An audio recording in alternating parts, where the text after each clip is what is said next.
mbalamusizza mwenna twebaza Katonda waffe atuwadde obulamu obusobozi n'okutukuuma okutuuka leero nga tujaguza amatikkiro ag'emyaka 32.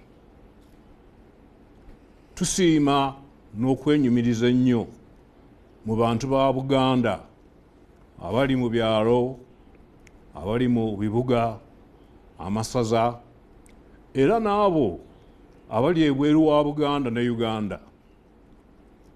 Wakati mu bisoomoozo ebingi ebiriwo ensangi zino mulwanye masajja okukuuma ekitiibwa kya Namulondo. Tubeebaza bulijjo olw'okubeera abavumu n'okulemera ku nsonga ezikwata ku Bwakabaka bwaffe.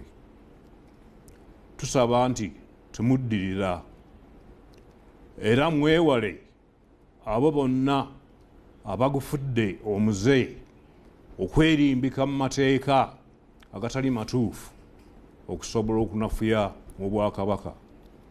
Kino tukirabye emirundi mingi. Abakulembeze mu Buganda ku mitendera gyonna tubeebaza. Mubadde banywevu ddala mu mbeera zonna ezitwolekedde. Mikwano gyaffe mu Uganda ne mu nsi endala muwagidde emirimu gy'Obwakabaka. Tubeebaza nnyo olw'okukolagana naffe. Akaseera ke tuyingidde ak'ebyobufuzi gwe gumu ku miwaatwa abalabe ba Buganda gwe batera okuyitira. Mbasaba mubeere bagumu era abantu ab'engeri eyo mubeekengere.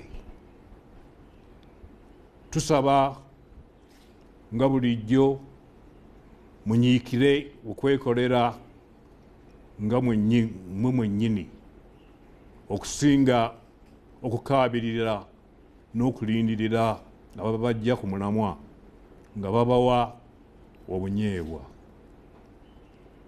Mbasaba Katonda abakuume.